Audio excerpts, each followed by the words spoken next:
Video ini menunjukkan proses pengambilan barang bukti sebuah ranjang kuno yang disembunyikan tersangka di dalam tanah sedalam 1 meter.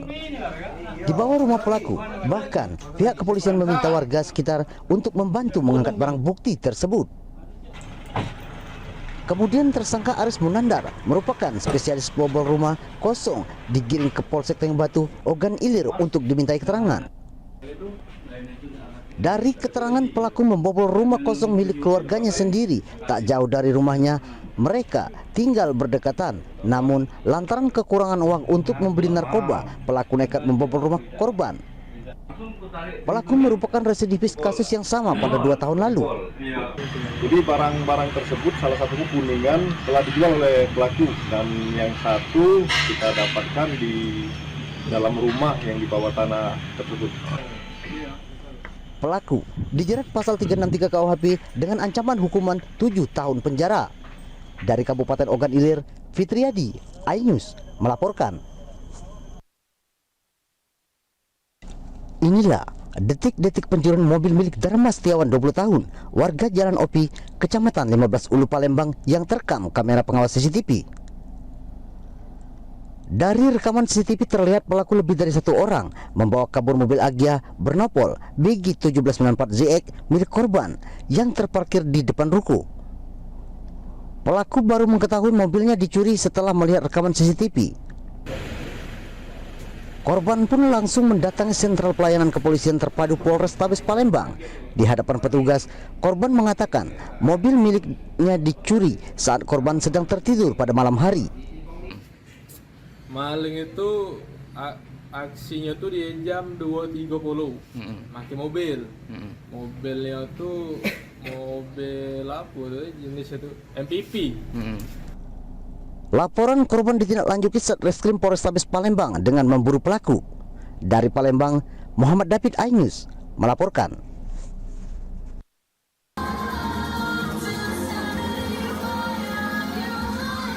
Festival Musik Jakarta Warehouse Project atau DWP ternoda usai adanya dugaan pemerasan yang dilakukan oleh oknum polisi terhadap 45 penonton DWP asal Malaysia. Terkait dugaan pemerasan ini, 18 anggota Polri ditangkap. Mabes Polri juga menyebut menemukan barang bukti sebesar 2,5 miliar rupiah. Kadif Propam Polri, Irjen Pol Abdul Karim mengatakan akan segera melakukan sidang etik terhadap 18 oknum polisi pada pekan depan. Hasil diskusi kami dengan pimpinan Polri, kita sepakat bahwa penanganan kasus ini semua diambil alih oleh Divpropam Mabes Polri. Jadi kasus yang terjadi di Polsek maupun terjadi di Polres, termasuk di Polda, semuanya kita ambil alih ditangani oleh Divpropam. Kenapa kita ambil alih ini? Ya, dalam rangka percepatan dan objektivitas dalam rangka pemeriksaan. Dan yang terakhir, ya, kami sepakat di Propam akan menyidangkan kasus ini, ya, yang kita rencanakan minggu depan sudah dilaksanakan sidang kode etik yang akan kita laksanakan minggu depan. Terkait kasus ini, Kapolda Metro Jaya juga memutasi 34 anggotanya. Mutasi tersebut dilakukan dalam rangka pemeriksaan terkait dugaan pemerasan terhadap penonton DWP asal Malaysia tersebut. Tim Liputan iNews melaporkan.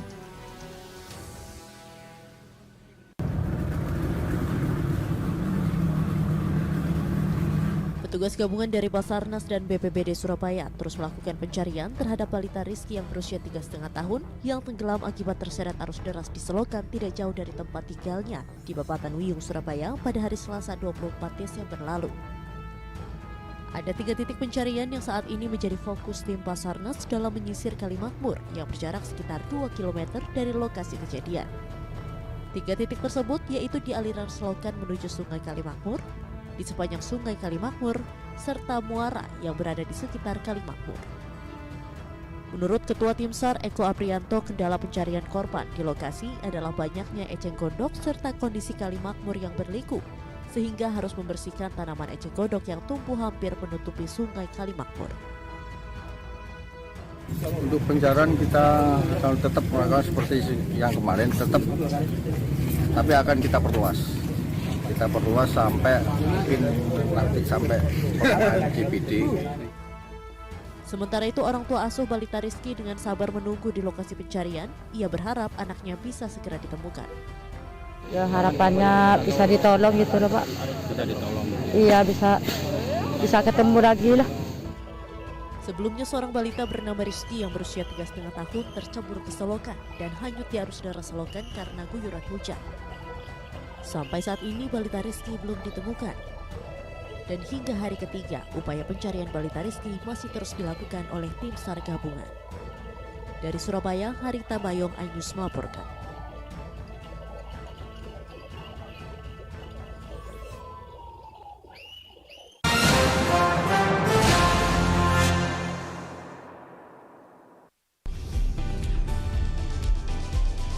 Atika Hasiholan yang lagi seneng banget karena ibunda Ratna Sarumpait akhirnya bebas bersyarat. Kali ini Ruben akan melaporkan oknum yang dianggap menghina Betan dan Thalia Onsu. Digelar di kediaman Jennifer, pasangan ini sampai merogoh kocek ratusan juta rupiah demi menggelar pesta meriah.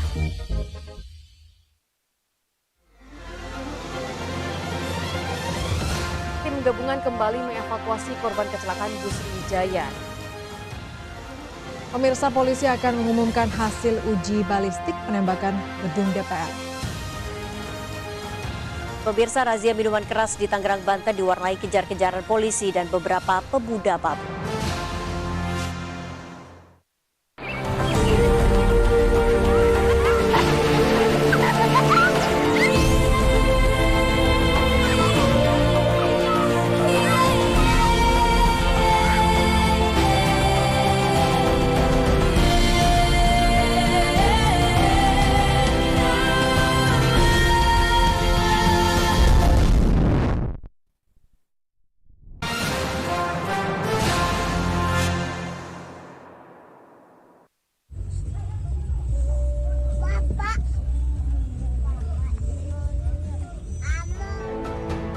Beberapa hari lalu, Kota Kediri dihebohkan dengan beredarnya video pertikaian dua pemotor dengan Kajari Kabupaten Kediri.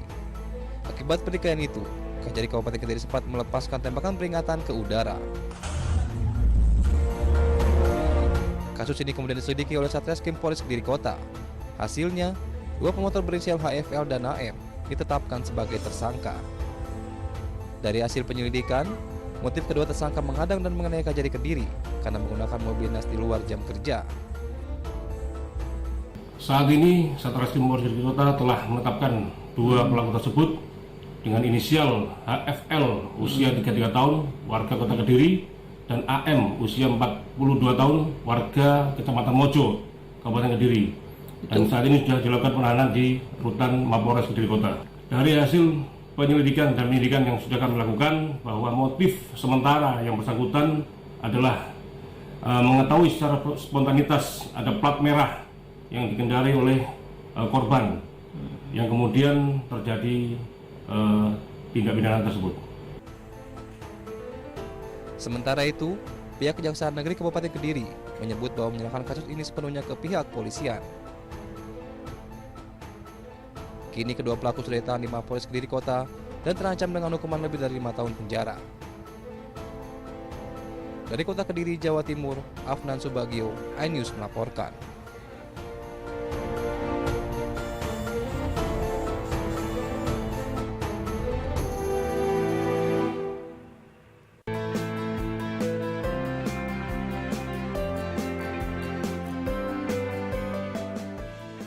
Tren thrifting kini sedang diminati anak muda.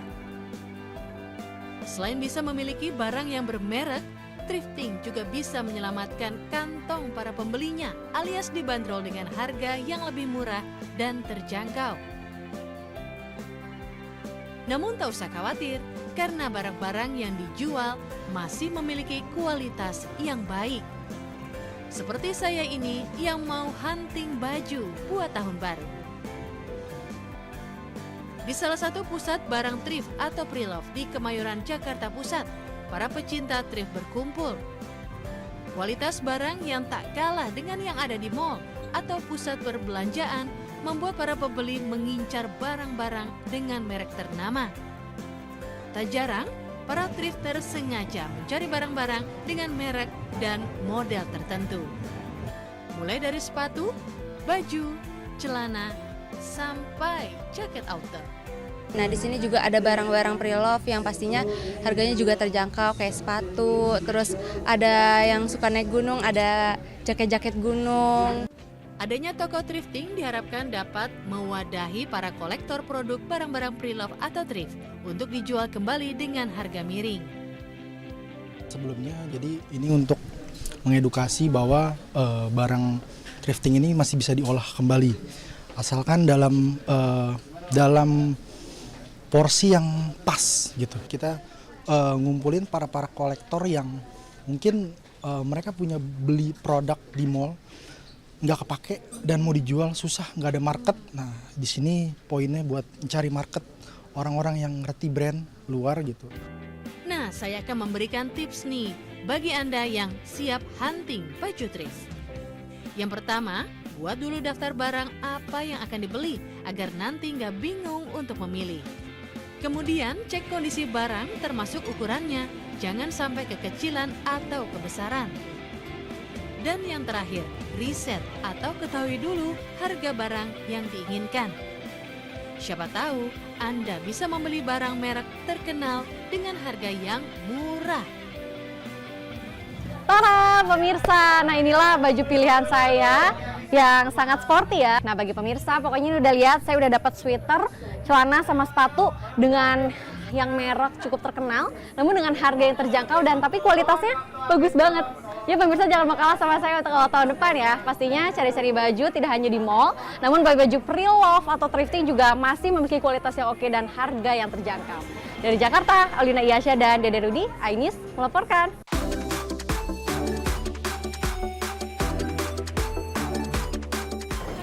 Jika biasanya liburan identik dengan jalan-jalan keluar rumah, melihat pemandangan ataupun mungkin jalan-jalan ke mall, kali ini sedikit berbeda. Saya akan ajak Anda untuk liburan di tempat yang unik, menyenangkan dan juga menggali kreativitas Anda. Seperti apa keseruannya? Ikuti saya.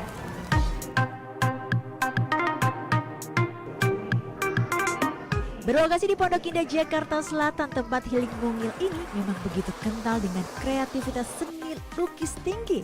Atmosfer desain interiornya bahkan menciptakan karya kreatif yang membuat pengunjung tak sabar untuk berkreasi. Terlebih sejumlah mini studio ini menawarkan beragam aktivitas seru. Salah satu aktivitas yang paling populer di sini adalah slime craft. Nah, sudah ada di tangan saya akan mencoba meraciknya menjadi slime yang berwarna dan sangat atraktif. Saya mungkin akan mencoba di sana ada adik-adik saya. Yuk kita ke sana.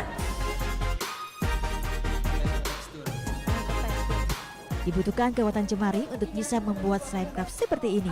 Selain menyenangkan, aktivitas ini juga bisa melatih kreativitas dan merangsang koordinasi motorik anak. Terlebih teknik menguleni slime dengan tekstur lembut dan kental bahkan juga bisa memberi efek relaksasi. Bikin slime. Slime gimana rasanya? Enak.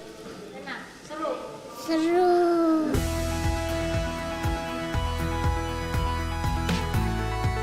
Aktivitas lain yang tak kalah seru adalah mewarnai bear brick, yakni boneka bentuk beruang yang populer di Jepang.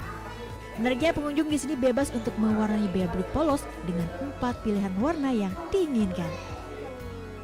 Uniknya lagi nih, teknik mewarnai bear brick dilakukan dengan menyiramkan ke-4 warna pada boneka seperti ini. Aktivitas ini selain mudah dilakukan untuk semua kalangan usia, juga bisa mengasah daya kreativitas anak mengkombinasikan warna pada media boneka. Dan tara, inilah hasil kreasi bear brick buatan saya. Untuk paling populer di sini kita splash art, terus ada bear brick painting sama motion art. Itu 3 activity yang paling ini. Terus juga slime juga paling favorit. Ada lagi aktivitas yang gak kalah unik, yakni splat art jamming, di mana teknik melukisnya cukup unik. Pengunjung bisa menembakkan warna dengan pistol, spatula, maupun balon ke kanvas. Saya akan mencoba melemparkan balon yang berisi dengan warna, dilemparkan ke kanvas dan akan meninggalkan noda di kanvas berupa warna-warna yang menarik. Kita coba ya. Lemparnya harus kencang. Kita coba.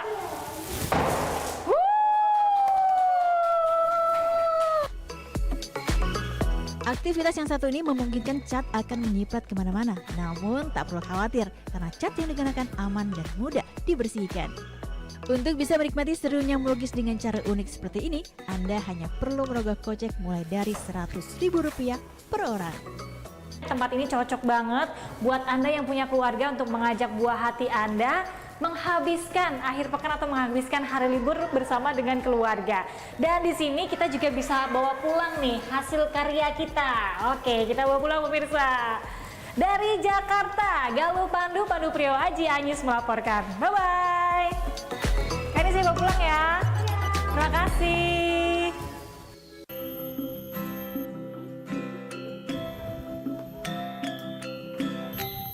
Angin sepoi-sepoi yang menerpa rumpun bambu di kawasan hutan bambu Desa Wisata Penglipuran Kubu, Bangli, Bali menciptakan melodi alam yang menenangkan. Keberadaan jembatan kayu yang sengaja dibangun pihak pengelola menambah estetika lokasi wisata Desa Penglipuran. Saat menelusuri jembatan kayu sepanjang 100 meter yang membedah kawasan hutan bambu, wisatawan akan dikelilingi batang-batang bambu hijau dan mendapat hadiah udara yang segar dari alam. Sesekali pengunjung juga bisa berhenti untuk bersuah foto atau sekedar menikmati suara gemersik daun yang tertiup angin. Kawasan hutan bambu ini terletak di sebelah utara dari pusat Desa Penglipuran. Dan sesampainya di ujung jembatan, pengunjung bisa beristirahat untuk menikmati berbagai macam kuliner dan minuman khas Desa Penglipuran di deretan kafe bambu yang ada di tengah hutan bambu. Ini sejuk sih, beda dengan yang di bawah. Di sini lebih sejuk. Ketenangannya dapat ya? Iya, tenang. Nah, mudah-mudahan dengan akses baru ini, keberadaan hutan bambu yang kita punya ini akan semakin dikenal, dan juga yang tidak kalah penting, yang terus kita jaga adalah nilai-nilai konservasi yang ada di sini. Nah, bagi yang ingin merasakan suasana relaksasi di pedesaan, tidak ada salahnya berkunjung ke Desa Wisata Penglipuran yang kian mendunia ini. Terlebih wisatawan yang datang ke Penglipuran bisa langsung menikmati kawasan hutan bambu tanpa dikenakan karcis masuk. Dari Kabupaten Bangli, Bali, Ari Wiradana, iNews melaporkan.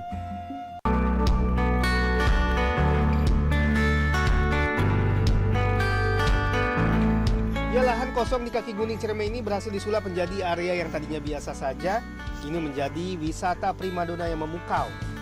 Apalagi desain bangunan dengan tema joglo tradisional ala Jepang berdiri di setiap sudut kawasan. Tak hanya itu, terdapat satu area khusus yang dipenuhi pepohonan dengan sentuhan bunga sakura yang menjadi ciri khas negeri matahari terbit. Bahkan selain mempunyai latar belakang Gunung Ciremai, para karyawan di tempat itu kompak menggunakan kimono seperti geisha. Ornamen dan pernak-pernik yang ada di dalamnya juga lengkap. Dari mulai boneka kerajaan Jepang hingga beberapa ruangan dengan desain ala kekaisaran Jepang. Untuk menambah kental Gunung Fuji, pengelola sengaja membuat miniatur kolam air terjun lengkap dengan kincir anginnya. Sementara untuk harganya dijamin terjangkau, sehingga cukup membuat Anda seolah-olah sedang berada di kaki Gunung Fuji Jepang. Ada hal yang baik ditiru di sana, yaitu konsep bangunannya, konsep keramatamahannya, konsep pelestarian alamnya, landscape-nya, dipadukan dengan makanan yang khas di Arunika ini yang rasanya lezat. Ya ini karena apa tuh namanya? Suasana sama Jepang. Apa ini Jepang itu ya ininya apa tuh? Jadi namanya suasana Jepang lah. Setelah tempat wisata ini viral, peningkatan jumlah pengunjung meningkat sampai 30%. Dengan hadirnya Taman Sakura, mampu mengundang wisatawan untuk penasaran ingin mampir ke lokasi ini. Dari Kuningan, Jawa Barat, Miftahudin melaporkan.